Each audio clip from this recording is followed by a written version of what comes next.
Welcome back, everyone, to TV5 News at 9. It is time now for Aging in Style with American Retirement Advisors. So joining us now, calling in, President and owner Joe Vitale. It's good to see you, Joe. How are you? Doing good, Blake. Good morning. How you doing? Doing great. Thank you for asking. Don't forget to get Joe's newsletter, Financial Vitals, for all the latest in market trends and financial news. You can scan the QR code that you see right now on your screen to get access.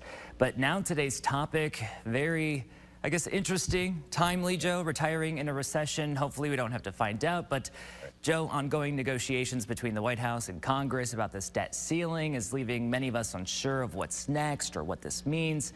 And some say if there's a standoff, what does this really mean for our retirement plans? Yeah, that's kind of the question is, you know, what happens? Can you retire in a recession? What is it going to look like? Are we going into that? It could be. Could you retire in that, number one? And you know what? We've seen it, right? But you look at the last decade from 2000 to 2010.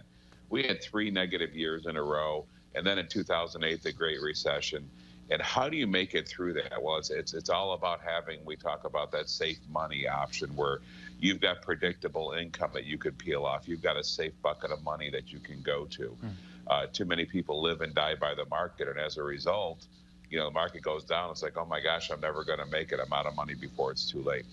So the problem with what's happening with the debt ceiling is we don't know where it's going. Yeah, there's a standoff right now. Market hates this turmoil.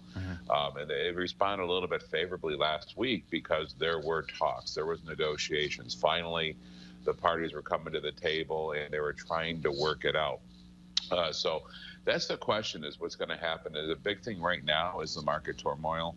Is how is it going to look? You know, they want to see that this gets solved because, yeah, it could hurt. It could definitely hurt for sure.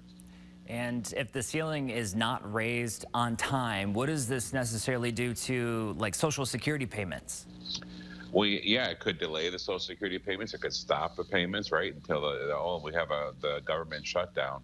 You know, I hate it. It's like political suicide, right? If you do that, they're going to remember. Everybody will remember that you're the one who stopped me receiving my income, and that's the one thing you see both sides come to the table. You talk about, quote unquote, I don't know if it's entitlements or the Social Security payments. Those are things you shouldn't mess with. You know, you really don't mess. You can look at money here. You can take money here. You can look at especially all this COVID relief money, which we're out of all that now. That needs to be clawed back. Yeah. But you look at all the time where all this money that's going out there, there are some things that, you know, hey, listen, our retirees, a lot of it, we put into the system. You know, we paid for this system. So now we're just getting back what we put into it for the most part. Don't take that away from us. This is ridiculous. So that's the one thing. Yeah, it could be delayed. I have a hard time believing that they're going to let that happen. So I'm pretty optimistic about that because I know both sides realize that they really have to make this work. So I'm pretty optimistic, but you never know what could happen. It could delay it, but I think it's going to work out. Yeah, and they certainly like to wait till the very last minute, of course. It's just drama, right? Yeah, it doesn't make. I wish they wouldn't, but you know, everybody's going to hold out to get what they can for their side. Of course, and I mean, that's always another discussion for another time. But yeah, Joe, you talked about this before. How do people know if they do have enough money saved for their retirement? You know, it's the biggest thing is everybody says, well, I need $1 million, I need $2 million, I need 100,000 or $500,000. Well, how much debt do you have? If you got all this debt out there, you know, that's a horrible thing because now it's going to be hard to retire. But if you have zero debt, everything's paid for, you're lean and you don't need a lot to live on, then you don't need a whole lot.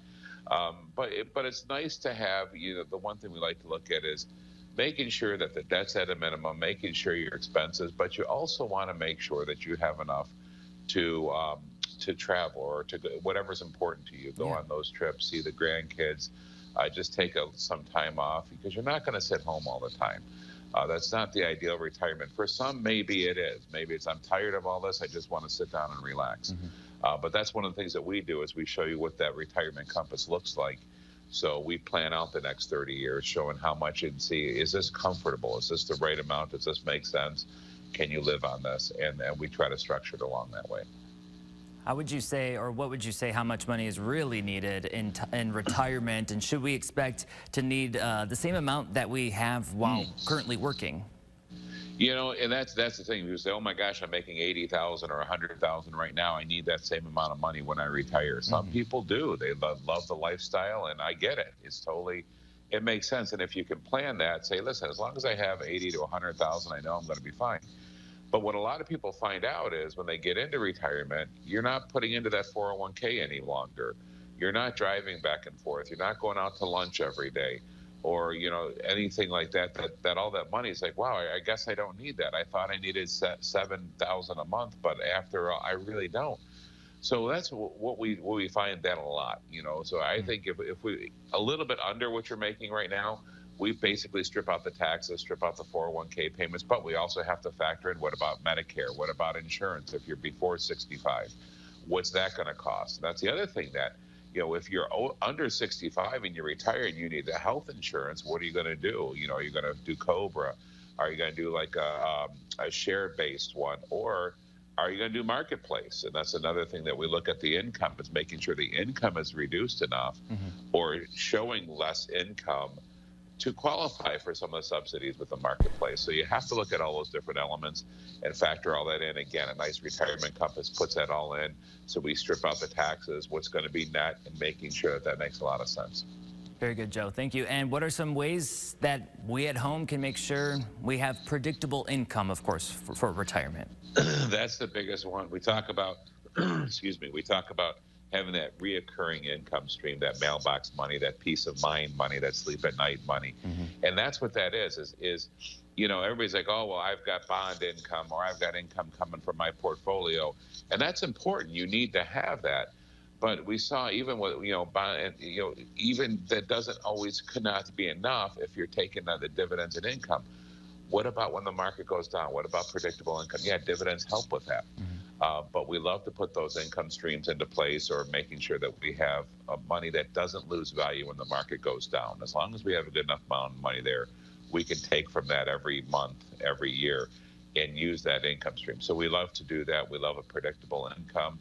That really gives you peace of mind. When you've got that money coming in like clockwork, just like your paycheck, you don't have to worry. You can ride out the recession. You can ride out the storm. You can ride out the ups and downs in the market and not worry. Joe, this is very timely, so thank you for answering these questions this morning. Oh, you're very welcome. It was good to see you again. Yeah, good to see you too.